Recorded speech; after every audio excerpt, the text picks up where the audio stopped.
This week on Honestly, Dear Listener, we're talking to vocalist, voice coach, friend, and frequent guest to the show, Amber Mogg Cathey, specifically about how to motivate ourselves without beating our own butts, positive and negative motivations, and what exactly is self-centeredness? Is it good? Is it bad? As always, we're two childhood best friends talking about creative mindset. I'm Emily Hatch. And I'm Carrie Schaefer, and this is Honestly, Dear Listener. Honestly, dear listener. Woo! Emily, would you like to introduce our guest today? Amber Mogg Cathey, my buddy, is here today with us on Honestly, Dear Listener. And you are our first repeat guest that we've ever had. Oh, yay! We're so happy to have you. Amber is a friend of the podcast, a friend of mine who is the owner of Evolve Vocal Studio, and just like a baddie all around at all things voice, and a great human being. So we're just excited to have Amber back. And welcome, if you haven't noticed, listeners, welcome to season 4. Whoop, whoop. So we did 52 episodes, 1 episode a week, season 3, and now we're opening up season 4 with Amber, our friend. So I'm so flattered. That's a great introduction, and I'm thrilled to be kicking off season 4. Well, welcome. It's fun because we talk about kind of with our guests what we might like to talk about in the episode. And we had so many ideas. By we, I mean Amber, was just like firing off amazing ideas. So spoiler, Amber will be back if you'll have us. I would love it. We have so many good things to talk about. So what are we talking about today, Carrie? Oh, we're talking about how to motivate ourselves while not kicking our own asses. Because for a lot of us, I'm raising my hand, kicking my own ass seems to be the preferred method of getting myself to do anything, but I suspect there's a better way. So what do we type A people do? Is there a better way to motivate ourselves? I sure hope there is. So that's what we're talking about today. And Amber, it's so great that you're here because you're gonna answer all of these questions for us and solve all of our problems. Spoiler alert! I'm in the same boat as you are. I was gonna say I'm down to talk about this because it's my struggle too. And as somebody who, I mean, all of us, working with people in one form or another, working with singers all day, every day, it seems to be the default form of motivation is just rip myself to shreds, Right. Make me feel so lousy about myself. And then I'll be motivated to want to really better myself. Because what gets you more motivated than just feeling like trash? Yeah, well, raw shame. Just raw, unadulterated shame. Yes. Yeah, I think we're not alone. And so, yeah, I wish I was coming with answers. I was kind of hoping you guys could. Emily, it's all on your shoulders now. I have to go. Yeah. Bye. Yeah, see you guys. I'm busy. I've been thinking about this a lot, actually. So we're doing the artist way.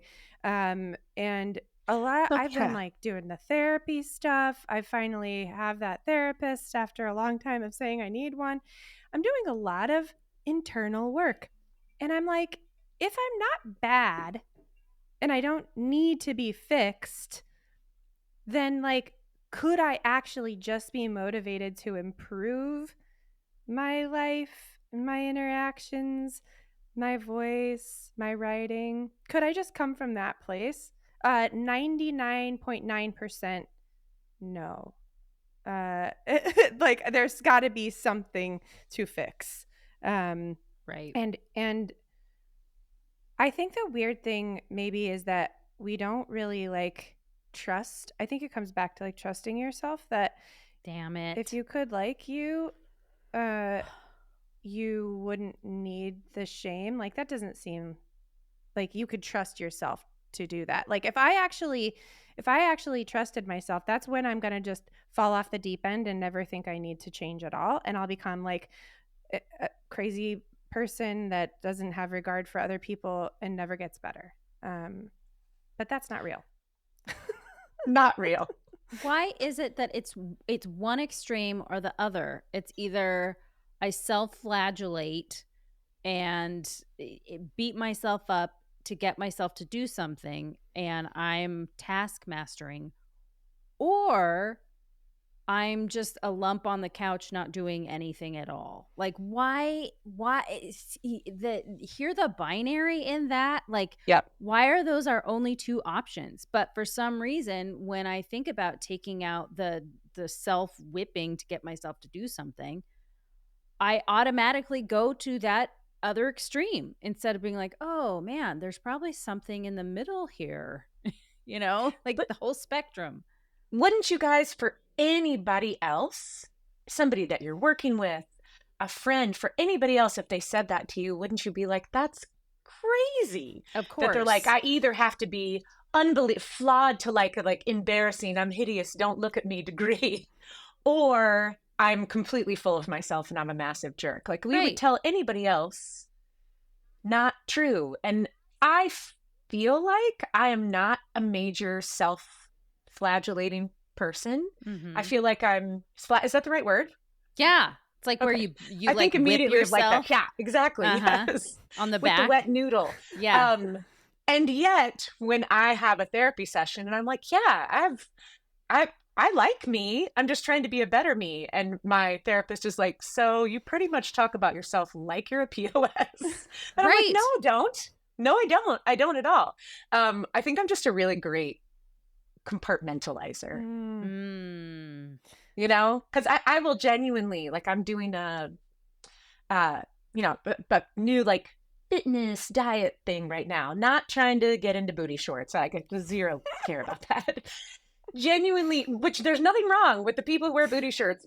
Go on. Beauty, even sorry, booty or beauty shorts. I just pictured like you and your vision board has like just a thing that says Amber Booty Shorts 2025. I don't know why. Oh my gosh. Sorry. So you're on a new fitness and diet routine. Well, it's more like I think the last time I had a lot of health issues last fall when I moved to Colorado. I think I told you guys I moved to Colorado and Colorado was like, get out. It's all good now. It likes me now. I like it. We're well. But and since then I've been more aware of like, oh, I'm just turned 49. I had all those health things and I just am like, I just want to live a really long life as long as I can and like feel good.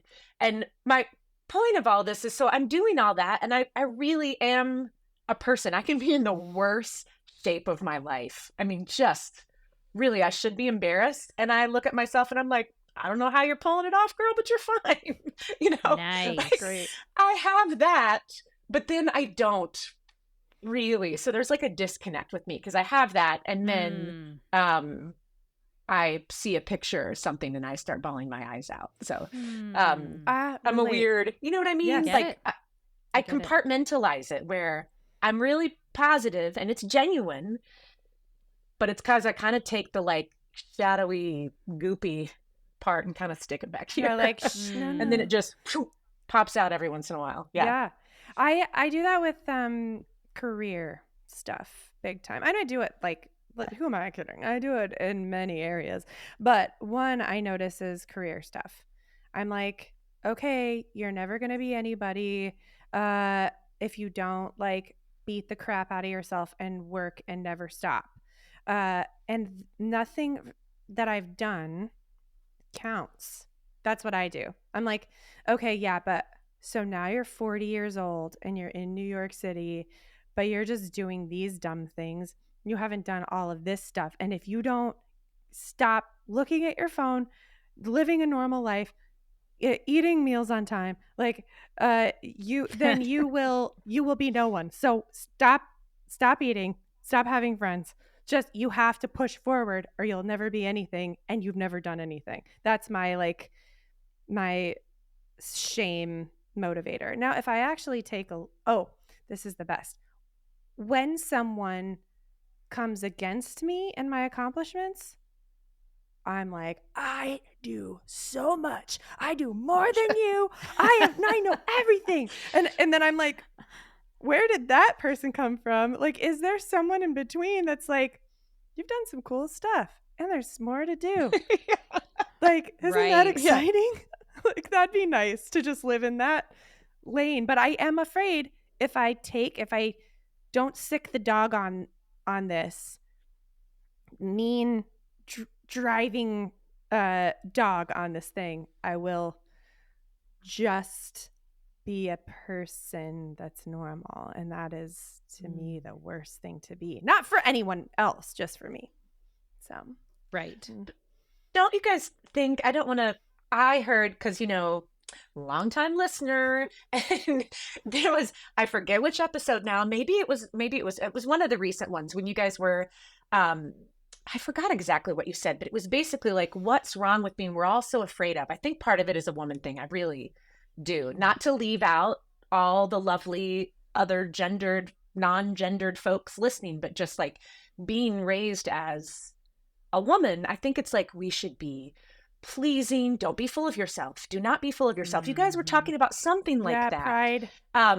Yep. Yes. Like, and it makes me think of, there's a friend of mine. She did this great course for the Vocal Pro membership at one point. Her name's Ingela Onstad. She's with Courageous Artistry. I'm not playing. She has no clue that I just name dropped her, but bring her on. She's she's great, but she's like a performance anxiety. She's a therapist and a singer herself and a life coach. And so she coaches performers, everybody from speakers to singers to lawyers on, how to be out and express themselves and be authentic and not have anxiety. And I remember she did this workshop and I was just listening, and she said something like, we're all so afraid of being full of ourselves, but what could be better? It just stuck with me so much because the way she said it, of being filled with oneself. Like, what is better than that? Oh, I like that reframe. I loved it. It literally, like, it's ridiculous. It gives me goosebumps, but I was like, oh, that is my goal. I want to be filled with myself. But then as soon as I say that, I'm like, kind of sounds like an asshole if I do it. But when she says it, it just sounds like, that's what I want my kids to be. Yes.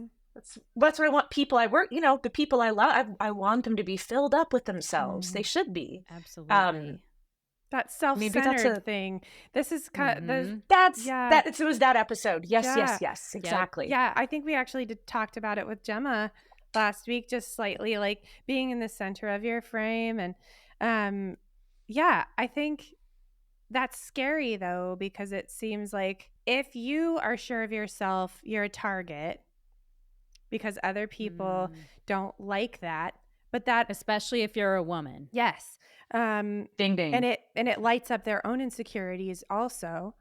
For all those listeners that didn't listen to that episode, we were talking about the idea of self-centeredness, which is something that we've always been taught is a bad thing.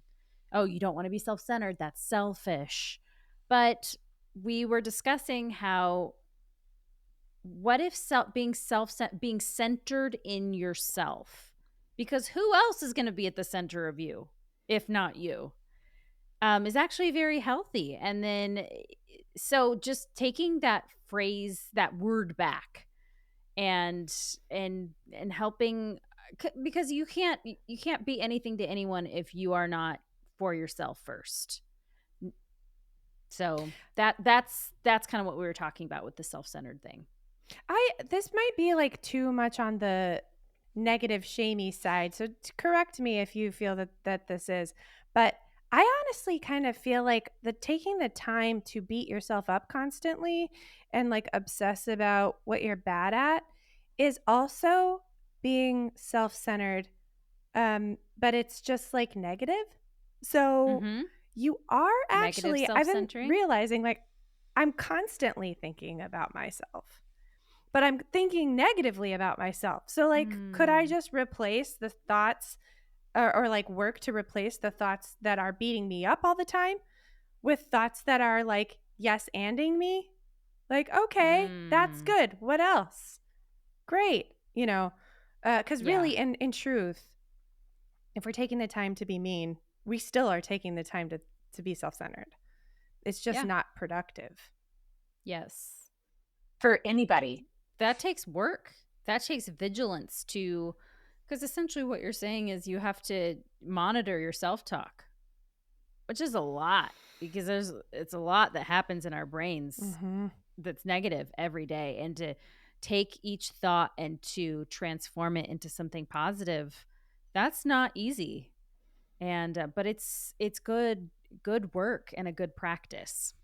Amber, can you think of it, not to put you on the spot, but can you think of a time where you accomplished something that you were proud of without having to be motivated by being mean to yourself? Oh, yeah, that's a great question.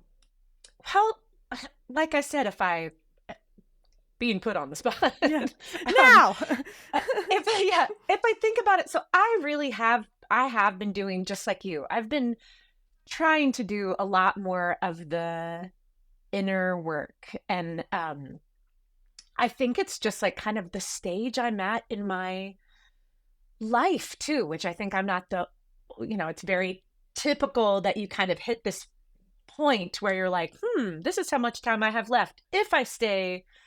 Like if I'm healthy and if I'm lucky and if I'm all of these things. And so I feel like I ride my butt a whole lot less. So I can think of times where I'm like, wow, I'm really like, I just finished my, I just became a certified vocal rehabilitation specialist. Oh, congratulations. Thank you. And it took me like 4 years. And I will say, so I guess here's the answer to that. When I actually accomplished it, it felt so good. And I thought, Amber, you did that. And it's something that you love. And you got to work with people that you still get to, that you admire so much. And you care about it so much. And good for you for finishing it. And I just was like, oh, I feel so good. But do you know how many times in that 4 years I rode my ass that it was taking me 4 years, that I didn't go faster? Lots of times I'm like, well, you're never going to finish this, Amber. It's never going to come to fruition. Loads of times. So loads of times along the way, I questioned myself. I had this. I would be like, yay, I feel great. Like I'm really helping people. That feels so good. I really love it. And I really do. And then I would have a little bit of time where I wanted to do something and life happened and I didn't get to do it, or I didn't. And then I was like doing all this for nothing. Like, you can't even finish what you started. Like, I don't know if that really answers the question, but so if I think about it, like I felt really good and I didn't beat myself up, but because I'd already done that. Because you already did it. You know what I mean? I already did it. In those moments that you were beating yourself up, if you could recall, did it motivate you to finish?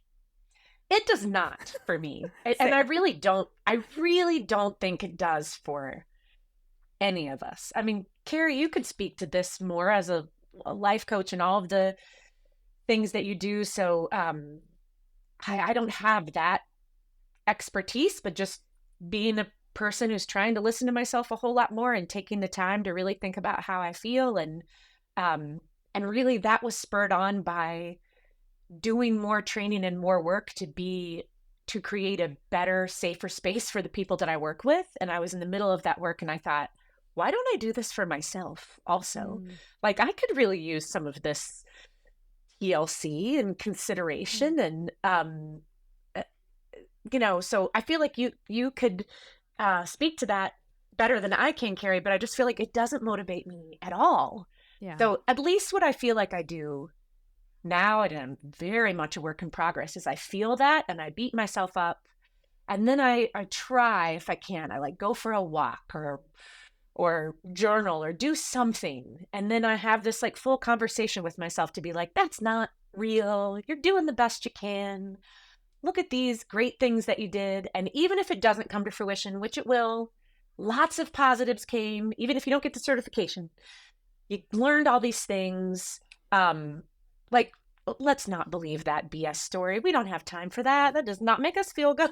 Mhm. Let's focus on the positives. I know I sound like I said, that does not make us. Ambers do not feel all 19 of me. But you know what I mean? I'm just like, Yes. I don't have multiple personalities, but I more mean, I just think like, why? It doesn't help anything. It just makes me Right. feel pretty. It makes me want to be a lump on the couch, Right. which So, sometimes I'm all for, by the way. oh, but The occasional I love a that couch life. lump. Yes. Oh, Yeah. love it. Yeah. So to answer your question, based on kind of what I've learned in my life coaching, you can actually motivate yourself negatively. They're called away and toward motivations. So an away motivation is a negative motivation.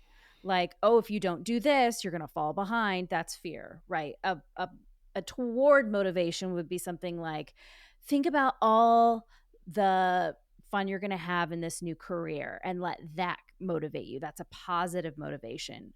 So you can motivate yourself with away motivations or negative motivations or thoughts.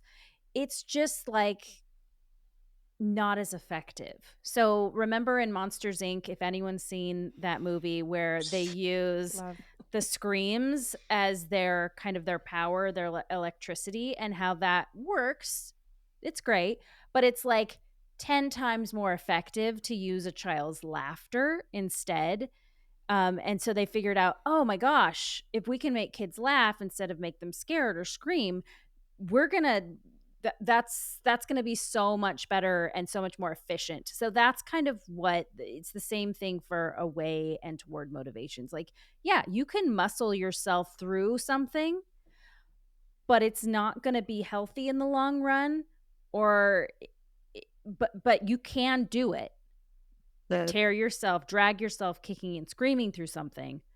But why would you do that when you could do it positively and have a much better time, and your brain is going to be so much healthier in the long run? So I love that analogy because now I'm going to think of sweet little Boo, right, Kitty, every I love time. that character. Every time I have that like back and forth, or I see somebody, I'm going to be like, go for the laughter. Let's not go for the screams. You know? Yes, So much preferred. absolutely. Yeah, Absolutely. I've been like 85% screams these days. I think I'm really working on changing that ratio, you know? And I mean, we deal with this a lot with our students and like clients that I've worked with like helping them with their careers. They often, for me, at first will look at me as the person to get mad at them if they don't do what they're supposed to do. And then like, how do I practice? Like they don't want to practice, so I'm supposed to help make them practice. And but most of the time, the thing that helps them the most is realizing that they're excited and they love music and going toward that, like you said, toward the idea that the more I do this, the more I get to make music. It's not like I have to practice or I'll be bad. It's like, oh, I get to like sing every day, and I get to like pay attention to my body, and I get to like, you know, that is so much more motivating. And then I have a goal that I'm going to accomplish. I'm going to do this show. Like the positives get them there way faster. And I find often if someone really wants me to be mean to them, they're very disappointed when I'm not that way to them, and they will leave. So I'm like, okay. I had a student once that she was like, just tell me what's wrong with me. And I was like, I can't do that because nothing's wrong with you. Yeah. And she never came back. Yeah, I was just like, I won't. But I will do that to myself though. You know. Oh yeah. Amen to all of that. And I had one student in like decades of, same as you, working with people, you know, loads of people week after week. I remember this was years ago, back in Nashville, and it was a guy, and he came in and he was very like gruff. And, you know, I start every single session, especially if it's a first time with somebody, like, I want to get to know you a little bit. You know what I mean? Like, Yeah. when you work one-on-one, that's and even if it's somebody I've worked with for 3 years, the first thing I say is, how have you been? What's going on? Because, if somebody's like, I don't know what the problem is. My voice doesn't feel great here. And I've been doing everything right. And then they're like, oh, I'm really stressed and I broke up with my partner and I blah, blah, blah. And I'm like, okay, well, this is making a whole lot of sense. But I remember I was talking to him and I'm like you, Emily, I don't believe at all pointing out what people do wrong, and also not to, but what does that mean anyway in the singing world? Nothing. Right. There's not a right or a wrong, but I'm always like, what you love about your voice genuinely is as important as what you want to shore up. And light bulb moment, I'm like, isn't that, why have I not taken that over? But isn't that just true? Period. Like, what is good and what is positive is just as important to focus on as what you want to make better. But long story, not that short. I was talking and, we were jumping into things, but I was treating him like he's a human being and not just a pair of vocal folds, because he is. And he literally said to me, I don't need you to be nice to me. I don't need you to be nice. I need you to just tell me what I need to do so I can go get the work done. And so it caught me so off guard. I was like, I will try to be an asshole, but that is not really my brand. So I'm probably not the right fit for you. And same thing, like we went through the lesson. I just gave him as much info as possible, trying to be like, do this for your mixed voice, you jerk. And as much as I could, but was clearly I didn't feel it. And he never came back. And I was like, good riddance, because that was just like, he was all screams. Sorry if he ever hears this, but I hope he's more laughter now. Such a missed opportunity for him. Yes. Though. Yeah. Yeah. But he specifically was like really gruff, like, don't be nice to me. I don't need you to be nice to me. Tell me what to do. Sounds like the exact same thing. Yeah. And I was like, yeah, sorry, but I'll try and be mean. But I don't really enjoy, I like what I do. And if you don't like what you do, why are you here? Yeah. Like, your voice is an entire, like, your instrument is your entire self, your soul. Yes. And it's more than just your vocal cords in your head. And as artists, our art is all of us. It's every piece. Yes. So when you're like, I didn't write this because I suck, like, you're criticizing every part of who you are, because your art is a big part of it, is you, Yeah. So how do we take, like, all these realizations I love, what ideas for steps do we have of catching? How do we, like, catch it while it's happening? How do we divert? What ideas do we have? Because I think Carrie had brought up, like, paying, and we've talked about this before, like, paying attention to your self-talk is probably our first step, right? I think paying attention to self-talk, which, like I said, is not easy. It does take, some vigilance in paying attention. And then also, I like to, when I'm approaching something, let's say a certification, or I'm going to do a part in a play, or whatever it is, I sit down and I make 2 columns. One is, okay, these are the away motivations that I'm feeling. If I'm not feeling any, that's great. It's never happened. There's always an away motivation in there, I find. So I put that in the away motivation column, and then I transform every away motivation into a toward motivation, and I put that in the other column. So I'm on paper writing outside of my body. I'm an external processor, so I have to see it and hear it outside, or else it's very confusing if it stays inside. So I can see on the paper, here's how I'm approaching this right now, and here's how I want to transform it. So whenever I am monitoring my self-talk and I hear those away motivations, I know exactly what my plan is to transform it from an away motivation to a toward motivation. So immediately after that thought happens, I go, whoa, that's not what I want. Instead, here's me replacing it. And I say it sometimes out loud because I have to get it out of my body. And I do that every single time I have that away motivation thought. I love that. I do that. I'm an external processor too. I may, if I'm in my car, I'm talking out loud a lot of times. Yep. Yeah, girl. Which apparently I found out is like an ADHD thing, but I'm like, whatever. I'd fully talk to myself. I got busted at the Denver airport the other day. Full conversation with myself. Yes. A guard sees me and I like put my finger to my ear. This shows my age, to be like, I have like a Bluetooth in. And then I was like, Amber, he knows you don't. So I just was like, what's up, dude? I'm talking some things through. If I hear it, it makes me do better. I'm a crazy person. But I try to, I do that as well. But I think my thing is like when I feel that I'm in that, I guess, away place and it feels like, nope, we're going down. Away is really starting to kick in. I have to I immediately, if I am able to, write it down. Or what's better for me is go outside and walk for 10 minutes. Literally, that's it.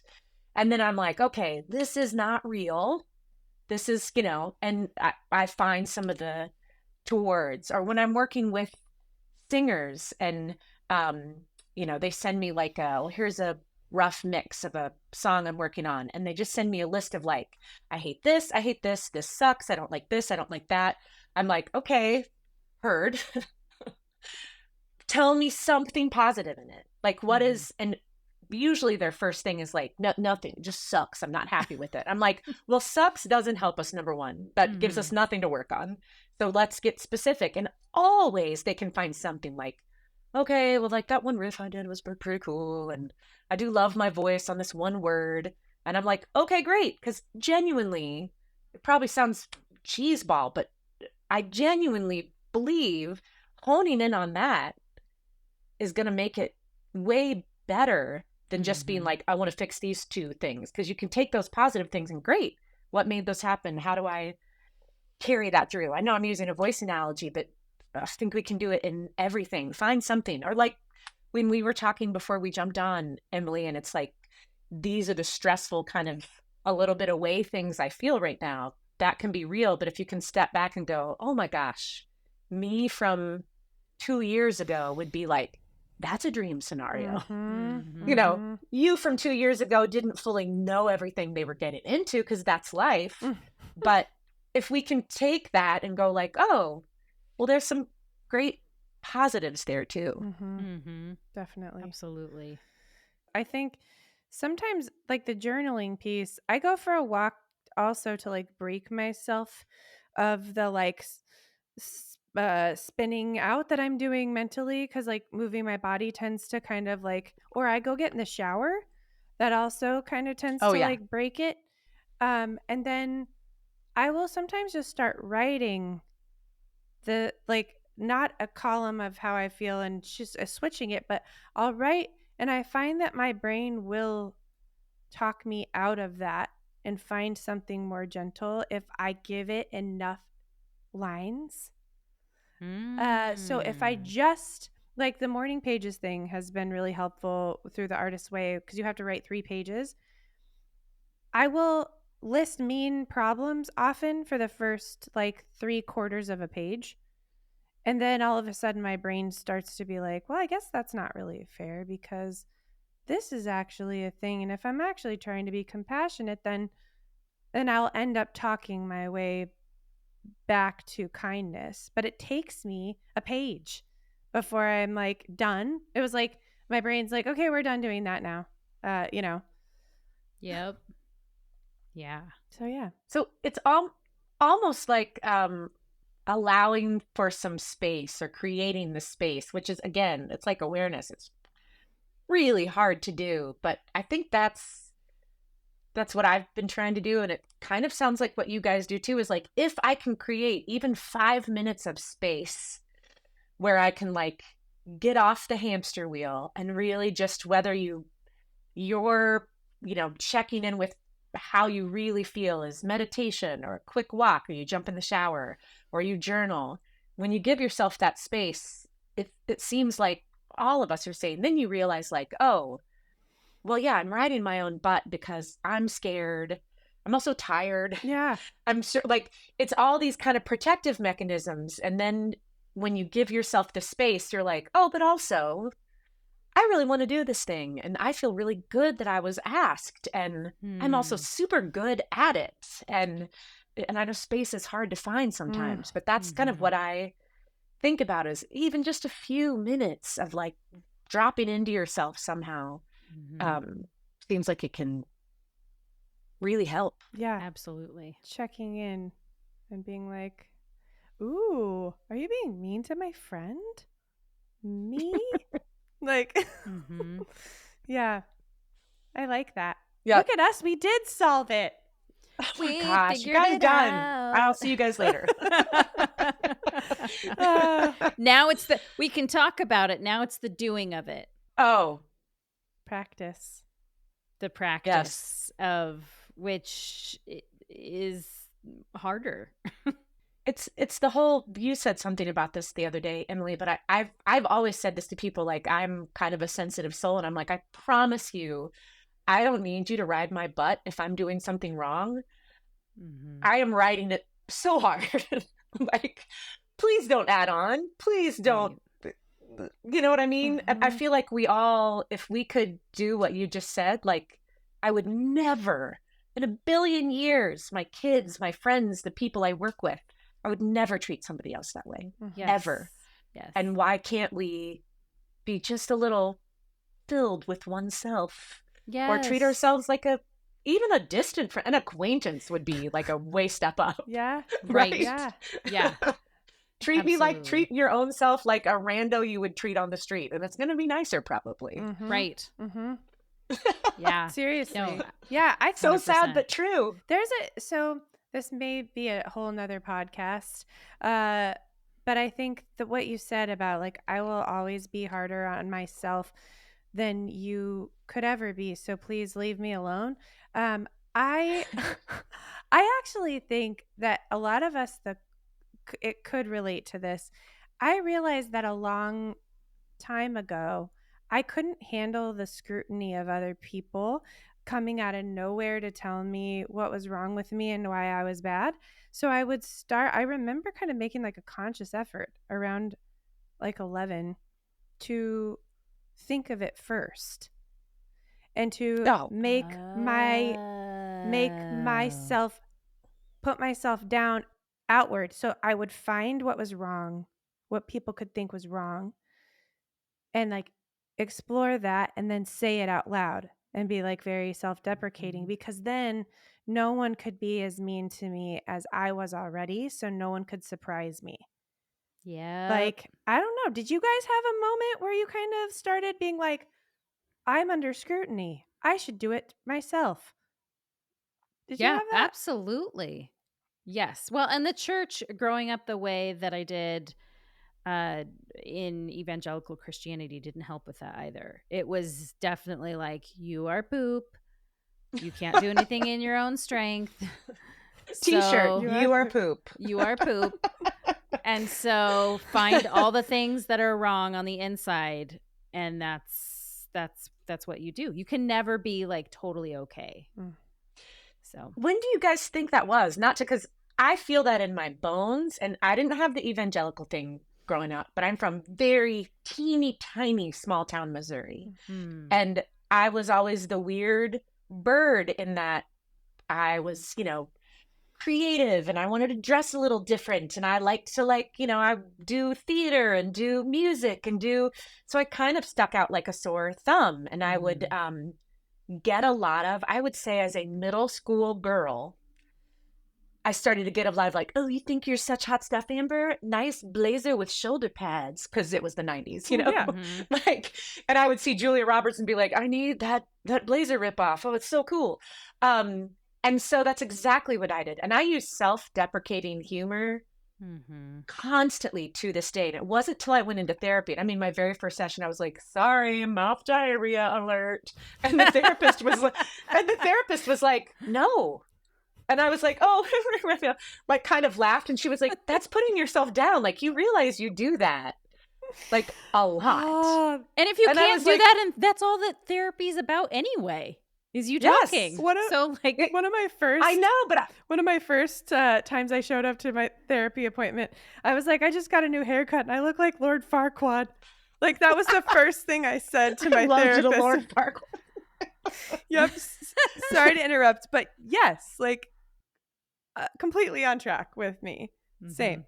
I swear, it's like middle school girl. I don't know if it was for you guys. And then you just never quite like get out of it. And the reality is, I thought about this earlier and I don't know, but do we really, the people, if we were full of ourselves, and we're not going to be jerks because we're not jerks. Right. We care about other people. We want to do well. But if we really were just like, you know what, I feel really good about who I am. I've got things I'm working on, but it's because I'm a human being. And I hope to be more myself as I get older. Sure as shit, not less. As a middle school girl, if you think about, do you really care what these other people think about you? The answer was a desperate, yes. They literally tell me if I have value or not. But at this point in my life, when I really think about like, if we all just feel good about ourselves and that rubs somebody else the wrong way. One of you said something earlier that has nothing to do with us. We're fully aware of that now as adults. That's nobody's thinking about us. Everybody's thinking about themselves, even wonderful people. That's how we're made. Do we really care? And the great answer now at 12, 13, I was like, oh yeah, I care like a whole lot. And now I'm like, I really don't. Yeah. Like I feel flush with great people in my life. Like I like people. I'll take some more, but if I'm too much for you, like, you know, that's also cool. Right? So why? I think we just need to remind ourselves that. Do we really care? Right. Because I don't. Do you guys? I bet you don't. I think I do. But but I can't tell. I think it doesn't actually matter. Like you said, I have good people in my life. And to be honest, like I always go back to the like, and I'm not a jerk. I'm not going to be a jerk because I'm not a jerk. What if I am? Like, so what? The people in my life that I love don't think I'm a jerk. And I'm not going to suddenly become a jerk to those people. But I'm sure many times in my life, I've been the jerk to someone. But I don't know. I mean, Carrie's known you a lot longer, but in the time I've known you, jerk would be hard for me to think of. I wouldn't say a jerk. But I think it's because you guys, I don't know, are like emotionally healthy people. I don't know. There was a time when I didn't like you. And even then, I still don't think you were a jerk. I was a jerk though. So see, you'll ride your own butt before hers. Maybe she was a jerk. But if I was to you when you were being a jerk, that's the point I'm making, is that I know, not that like anybody who thinks I'm a jerk has a personality disorder or is, you know, like, but I mean, let's go with that. No, I like it. Let's just push them all the way that's to binary. A you problem. Yeah. But honestly, so what? What? I think, I mean, what you said about, I was the one that stuck out and people are like, you think you're so great. And Carrie, the same kind of thing happened to Carrie. And somehow thinking you're so great was a bad thing and we had to fix it. Right. Like, I didn't actually think I was great. I was just existing, but I was pretty fucking great. Like, yeah, I didn't think so. I just had to stop thinking Dr. Seuss thing? Yeah, what's the Dr. Seuss? I know we're doing kids, but she's like the bird that has like all the feathers. She can't help that. Do you guys know what I'm talking about? Like, she doesn't have all the other birds are like, not Horton Hears a Who, but it's another, I just remember it's in like the Seussical the musical. But the other birds have like 2 or 3 feathers, and she just has this big old, you know, back end, which I relate to, and hers is like 100 feathers, and she's just like, that feathery butt is bumping, and she can't help it. That's just how she's made. She's a little more rainbow, big butted than the rest of them. That's what I kind of, and it's not better. She's like, this is actually very uncomfortable. But that now sounds like I'm trying to say I have 100 feathers, but you guys know what I mean. Like, oh no, for sure. If you stick out because you're being yourself, how is that bad? And also, just to circle back, when I say I don't care, my initial reaction is I so greatly care. I want everybody else, you know, I want them to think like she really knows what she's talking about. She's good at what she does. She's a nice person. But if I really think about it, I know those things. I also know I'm not perfect. And if somebody in a not perfect moment wants to be like, I think she sucks. I care on the surface, but deep down, I'm cool with it. And I just have to like create the space to go like, Amber, you're spending all this time trying to please someone because that's your MO. You don't actually give a shit. Yep. Yeah. And that's that lizard brain versus prefrontal cortex that we've developed over time I feel like, at least with me, I have that initial reaction of like, oh gosh, I'm not going to survive if I stick out, or if people don't like me, I'm going to be left behind and I'm going to starve. You know, that whole thing when we were hunters and gatherers. And then I go, whoa. Okay. And it's that same thing of what you were just talking about. Like, if I really look inside, i.e. if I use my prefrontal cortex and I think about it, I go, whoa, I'm not going to die. I'm okay. And actually, this really doesn't matter. I don't care. Yeah. But we have to make that connection between those two, that ancient part of our brain up to the logical part. And you're not, even if you stayed slightly like prehistoric with this, they're not in your tiny tribe of people. Like, right. So we don't have just a cluster of community that we have to impress anymore. So it seems that everyone that comes into it for a while for me was like, oh no, you're part of this group I have to impress. No, I don't like to use the word tribe anymore because it's all weird, but my group is good. We're good. And those people I do care about if I upset.